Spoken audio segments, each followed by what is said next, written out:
Bismillahirrahmanirrahim. Amin. Control tower, ready to take off. Nak ke mana tu? Ke mana? Drive through sekejap. Drive through? Lapar? Lapar. Okay, driver, this is the way. Yes, this is the way.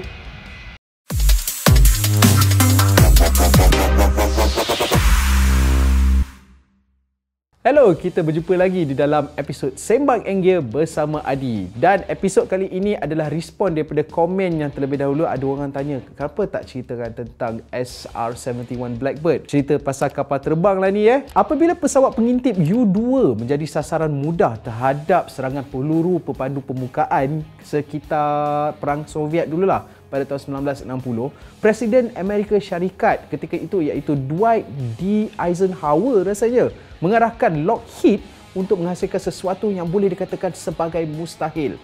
Ni kira macam Mission Impossible lah ni Ini kerana Eisenhower mahukan sebuah pesawat yang baru, yang pantas dan tidak boleh ditembak, dan beliau mahukan segera. Sudah tentu terdapat pelbagai cabaran yang perlu dihadapi oleh Lockheed, termasuk kestabilan kelajuan tinggi, geseran atmosfera dan faktor masa.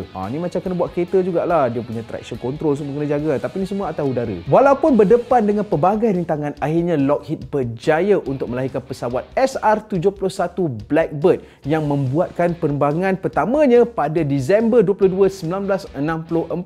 Dengan teknologi dan kecanggihan yang dibawanya, SR-71 Blackbird menjadi antara aset terpenting tentera udara Amerika Syarikat, terutamanya ketika Perang Dingin yang masa Soviet tu lah, pada tahun 1960. Berikut adalah 10 fakta dia yang Adi nak sharekan dengan korang. Panjang sikit lah cerita dia kali ni sebab takut korang terlepas pandang kan. Sebab yang ni Adi study memang betul-betul dalam.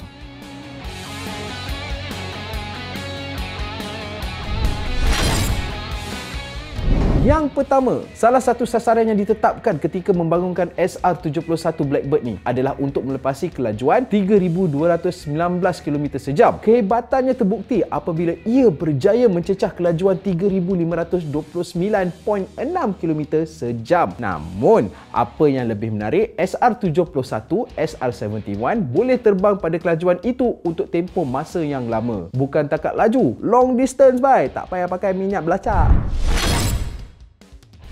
Nombor 2, SR-71 pegang beberapa rekod. Pada zaman kegemilangannya, SR-71 Blackbird mencatat rekod pesawat kendalian manusia yang terpantas di dunia. Selain pernah mencapai altitud tertinggi iaitu 25,929 meter, malah ia masih memegang rekod penerbangan terpantas dari LA ke Washington DC iaitu masih lebih kurang dalam 64 minit 20 saat. Habis satu siri cerita Korea. Yang ketiga, pesawat pertama yang menggunakan titanium. Memandangkan SR-71 Blackbird ni boleh mencapai kelajuan yang sangat tinggi dalam tempoh masa yang agak panjang, Lockheed tidak boleh menggunakan aluminium kerana geseran atmosfera akan mencairkan aluminium ni. Oleh itu, Lockheed memilih untuk menggunakan titanium yang bukan sahaja kalis haba, malah lebih ringan berbanding aluminium ataupun besi. Kira kapal terbang ni dah boleh naik bulan sebab dia pakai titanium. Yang keempat, nama Blackbird datang daripada warnanya. Walaupun geseran atmosfera menyebabkan badan ini menjadi panas, terbang pada altitud yang sangat tinggi bermakna suhu dalam kokpit juga boleh jatuh sehingga negatif 60 darjah Fahrenheit bersamaan dengan negatif 51 darjah Celsius. Kalau Adi masuk dalam tu, yang beku dulu adalah korang tahulah antara dua kaki tu kan, terus jadi ais Bagi memastikan haba dapat disebarkan ke seluruh permukaan pesawat dengan lebih berkesan, Lockheed menggunakan cat hitam atas kebolehannya untuk memancarkan dan juga menyerap haba. Memang betul, baju kalau korang sidai, kalau kau sidai warna putih dan juga warna hitam dekat atas ampaian, yang akan kering dulu adalah baju hitam. Tapi pastikan baju tu materialnya sama tau. Jangan kau bantai jaket pula hitam, memang tak kering Yang kelima, ia lebih pantas daripada peluru pepandu. Sepanjang hayat perkhidmatan SR-71 Blackbird ni, tak pernah ditembak jatuh pun dengan peluru pepandu. Walaupun banyak percubaan yang dilakukan, ini kerana ia lebih pantas dan mampu mengesan kehadiran peluru pepandu lebih awal. Ia juga memiliki teknologi penyekat jammer. Dia bukan takat ada AEW, dia ada jammer. Tapi cuma bezanya, dia ni AEW tapi hidung dia tak bengkak sebab dia tak pergi plastik surgery. Yang keenam, Titanium datang daripada musuh Amerika Syarikat sendiri. Ini menarik. Amerika Syarikat dan sekutunya tidak mempunyai sumber biji titanium yang bercukupi. Tapi menariknya cerita ni, pengeluar biji titanium yang terbesar ketika itu adalah USSR ataupun Rusia. Dengan kerjasama menerusi negara-negara dunia ketiga dan juga operasi palsu, bahan mentah itu berjaya dihantar ke Amerika untuk membina SR-71 Blackbird ni. Bayangkanlah, dah lah bergaduh sama-sama, tapi supplier tetap ikut jalan belakang. Ini mesti scalper ni. Hashtag scalper di mana-mana. Yang ketujuh, SR-71 Blackbird tidak pernah ditembak musuh. Ini bukanlah sesuatu yang mengejutkan kerana SR-71 ni lebih laju dan boleh terbang lebih tinggi berbanding dengan mana-mana pesawat yang lain atau senjata anti pesawat pada zaman tu. Zaman tu tak ada yang macam power lah kan. Sekarang ni macam-macam. Tembak pun boleh jatuh. Belalang terbang pun mati kena tembak. Bagaimanapun, 12 daripada 32 Blackbird yang telah dihasilkan dilaporkan jatuh akibat kemalangan kerana ia terlalu rumit untuk dikendalikan.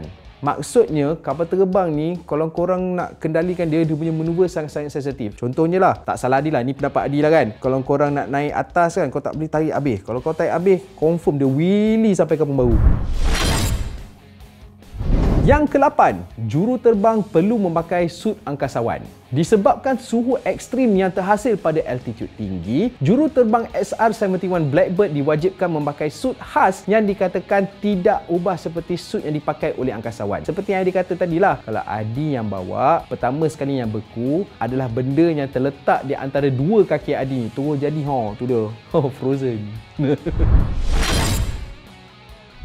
Yang ke-9, tidak pernah memasuki ruang angkasa Soviet. Walaupun dibangunkan sebagai respon kepada pesawat U-2 yang ditempak jatuh oleh Soviet pada tahun 1960, SR-71 Blackbird tidak pernah diterbangkan bagi menceroboh ruang angkasa kesatuan itu. Bagaimanapun, ia masih memainkan peranan yang penting dalam misi-misi lain, contohnya di Timur Tengah, Vietnam dan juga Korea Utara.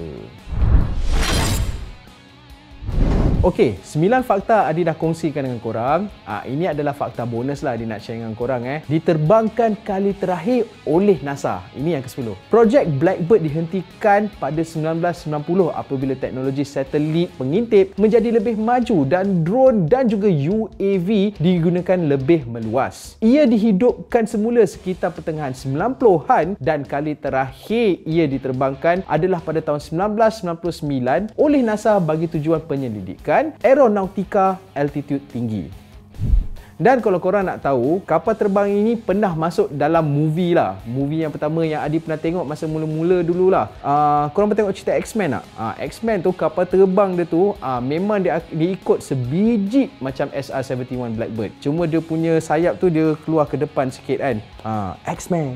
Dan yang keduanya, kalau korang tengok cerita Transformers, rasanya Revenge of the Fallen. Kalau korang tengok Revenge of the Fallen tu, kapal terbang SR-71 Blackbird ni rasanya karakter Jetfire. Jetfire yang tua yang pakai tongkat kan. Jetfire ni pula kalau cerita dia sebenarnya Decepticon jadi Autobot. Dia macam murtad daripada jahat jadi baik kan. Macam tu lah rupa dia. Memang lawa kapal terbang ni. Dan yang terakhir sekali, movie reference. Kalau korang nak tengok balik SR-71 Blackbird ni beraksi, tak salah Adi, korang kena tunggu Top Gun Maverick. Sebab Top Gun Maverick, tak salah Adi, ada satu scene tu dia pakai suit macam astronaut, dia bawa kapal terbang. Rasanya itu adalah SR-71 Blackbird. Okey, itulah cerita pasal kapal terbang untuk hari ini. Hari tu dah cerita pasal kapal terbang. Hari ni cerita pasal kapal terbang. Kapal selam pun ada dah cerita. Tapi kalau dapat cerita lebih detail lagi menarik kan, kita jumpa lagi di episod yang akan datang.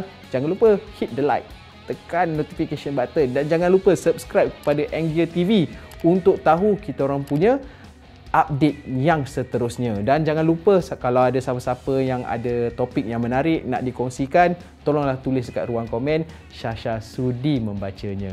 Kita jumpa lagi. Assalamualaikum. Bye-bye.